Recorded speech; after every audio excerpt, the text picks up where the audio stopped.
ओम हरिओम। राम राम, राधे राधे। सर्वप्रथम प्रारंभ करते हैं ओम ध्वनि से। ओम।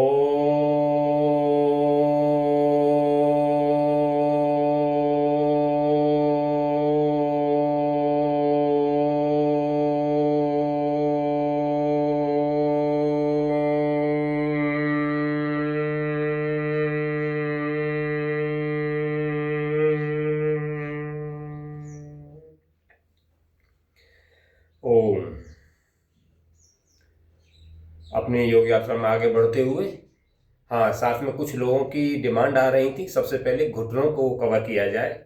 आजकल घुटनों की समस्या न केवल बुजुर्गों में बल्कि युवाओं में भी होने लगी है।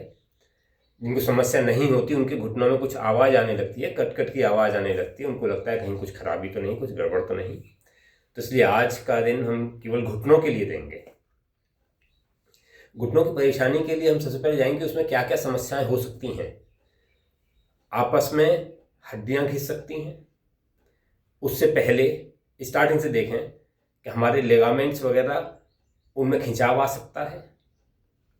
हमारा कार्टिलेज प्रेस हो सकता है। घुटनों के बीच में जो कार्टिलेज होता है, जो कुशन होता है, वो प्रेस हो सकता है। उसकी डिफॉर्मेशन हो सकती है या घिस सकता है। अगर उसमें घिस चुका है या वियर एंड टियर हो चुकी है तो फिर हड्डियों में घिसाव की स्थिति आती है। अदरवाइज हड्डियों में घिसाव की स्थिति लास्ट का आइटम है। उसमें बहुत तेज दर्द होता है। बाकी जो चट चट की आवाज़ आती है घुटनों में बैठने में, घुटना मोड़ने में, अगर केवल आवाज़ आ रही है, दर्द नहीं हुआ, तो वो कई बार लिगामेंट्स और टेंडन्स के मूवमेंट का जब वो हड्डी से स्लिप होते हैं, कुछ लुब्रिकेंट्स की कमी हो जाती है, उसके पश्चात वो आवाज़ आनी शुरू हो जाती है। उसके लिए सब क्यों होता है, ये हुआ कि क्या वजह हुई, उस शायद में हमारे इसमें घुटने में क्या कमी हुई। जैसे जैसे हमारी उम्र बढ़ती है या हमारे घुटनों का उपयोग सही तरह से नहीं हो रहा है, तो अगर हम इसी को देखें, यह है हमारा घुटना नीचे से हमारी टिबियो फिबुला आ रही है, ऊपर ये फीमर आ रही है, इसके बीच में एक गोल ये हड्डी है जिसको पटेला कहते हैं, पैलेट कहते हैं। इसके बीच में कुशन होता है, कुशन के ऊपर ये टिकी होती है। जब सीधा होता है, मुड़ता है, तो वो बाहर आ जाती है, बीच में जो गैप होता है उसमें अंदर चली जाती है। इसके अंदर लिक्विड होता है जिसको के घुटने का तेल भी कहते हैं बहुत से लोग। ठीक, अब अगर हमारा इसमें प्रेशर ज़्यादा आ रहा है, हमारे खड़े होने का स्टाइल गलत है, अगर एक पैर पे हम ऐसे खड़े हो रहे हैं तो अनड्यू प्रेशर आएगा। पंजा सीधा ना होकर अगर हमारा टेढ़ा पंजा जा रहा है तो यहाँ अंतर आएगा, कुछ यहाँ भी अंतर आएगा। या हमारा इसमें सबसे मुख्य कारण कि ये जो मांसपेशियां इनको बांधे हुए हैं ये कमजोर होने लग जाएं। सबसे पहली चीज, अगर हमारी ये मांसपेशियां कमजोर नहीं होंगी तो ये खिंची रहेंगी तो घुटने को नजदीक नहीं आने देंगी। जब ये मांसपेशियां कमजोर हो जाएंगी, ये कमजोर होने का मतलब कि हमारे घुटने को नजदीक आना है तो पीठ का कार्टिलेज भी प्रेस होगा, ऑयल भी इसमें से कम होगा और बाकी और परेशानियां भी आएंगी। इसलिए मुख्य रूप से आप इस बात का ध्यान रखें कि ये हमारी मांसपेशियां कमजोर न होने पाए, यानी कि पैरों का कुछ न कुछ व्यायाम हम करते रहें। इसमें हमने पहले पूर्व में बताया था कि कुछ व्यायाम, सूक्ष्म व्यायाम जब हमने बताए थे, इस तरह से पैरों को उठाने का बताया था, पैरों को ये उठाने के बाद ये हिलाने का बताया था। इन व्यायामों करेंगे। और सबसे अच्छे व्यायाम इसके लिए हम कुर्सी पर बैठ जाएं, कुर्सी पर बैठ गए, इसके पश्चात पैर को उठाया, इस तरह से देखें, बल्कि ये पैर को उठाया और रोक के रखा, 10 तक या 20 तक गिनती की। साथ में पंजे को यहीं उठा के ही रोका, आगे खींचा, पीछे, आगे पीछे, आगे पीछे, यहीं पर इसको गोल गोल घुमाया, ये विपरीत दिशा में, और रोका। इसी प्रकार दूसरे पैर को भी करेंगे, आगे पीछे किया, गोल गोल घुमाया और विपरीत दिशा में घुमाया। रोकेंगे, कम से कम 10 काउंटिंग से शुरू करेंगे और 20 तक जाएंगे। पहले 10 तक, फिर जैसे जैसे अभ्यास हो जाए, बढ़ जाए, 20 तक जाए, 15 तक जाए, 20 तक जाए, इसके कम से कम 3 राउंड या 5 राउंड करें। उससे हमारे ये सब इनके कनेक्शन वाले सब लिगामेंट्स मजबूत होते हैं, टेंडन्स भी मजबूत होते हैं और मांसपेशियां मजबूत होती हैं। इसके पश्चात हम यहाँ पर अपने दोनों हाथों को लगा लें और प्रेस करें, दोनों घुटनों से अंदर दबाव डाला, या ये योगा ब्रिक्स आती हैं, इसको लगाया और प्रेस किया, अंदर कस के दबाने की कोशिश की। ये नहीं है, योगा ब्रिक नहीं है, एक तकिया ले सकते हैं, तकिए को फोल्ड किया, उसको लगा के प्रेस किया। इसको कम से कम 5-5 बार करें। इसके पश्चात दोनों घुटनों को जोड़ लें, थोड़ी सा गैप, और यहां से हम दबाएंगे इनको अंदर और घुटनों से प्रेस करेंगे बाहर की तरफ। ये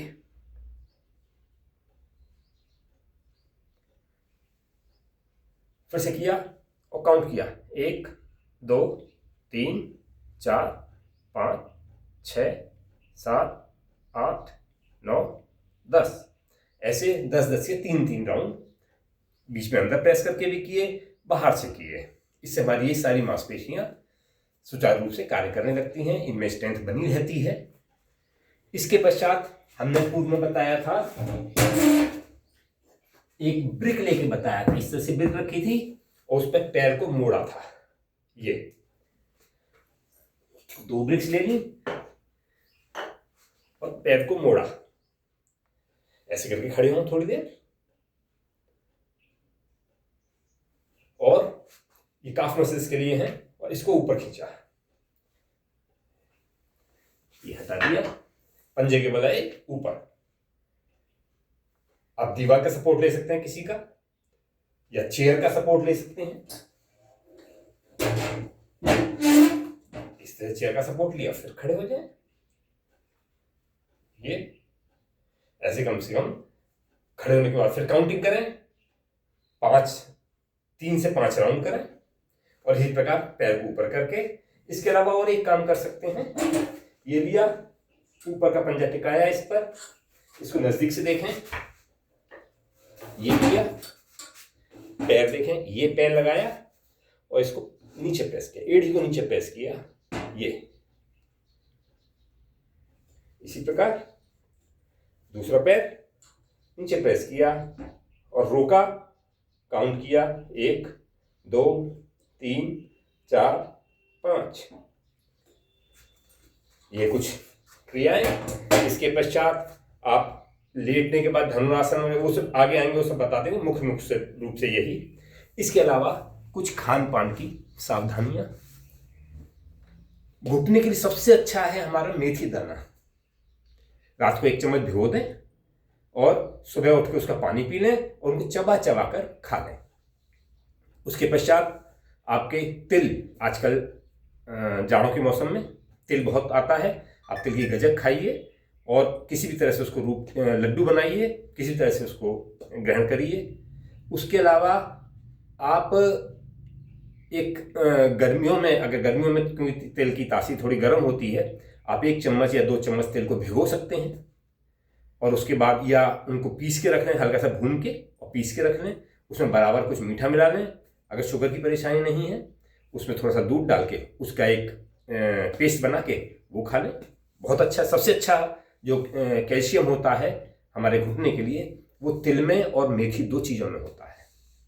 इसके अलावा रागी का प्रयोग आप किसी तरह चीले के रूप में या किसी भी तरह से कर सकते हैं। इसके अलावा एक सबसे अच्छी चीज ड्रम स्टिक्स, सहजन जिसको बोलते हैं, सहजन की फली ड्रम स्टिक बोलते हैं, उसको आप किसी भी तरह से यूज करें।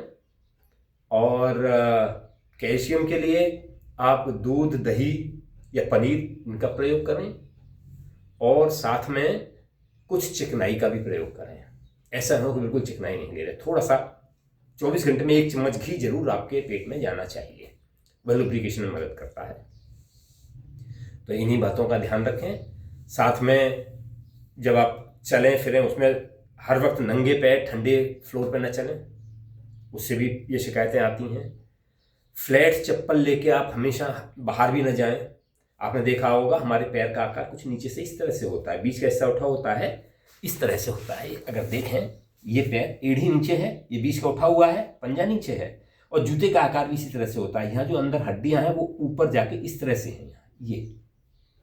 तो ऐसा होने से अगर हम हमेशा फ्लैट ही पहनेंगे, फ्लैट चप्पल पहन के बहुत लंबा लंबा चलेंगे तो ये हड्डियों पर नीचे प्रेशर आएगा। नीचे प्रेशर आने से हमारे टखने पे भी प्रभाव आएगा, घुटने में भी प्रभाव आएगा और इस पेल्विस पे भी प्रभाव आएगा।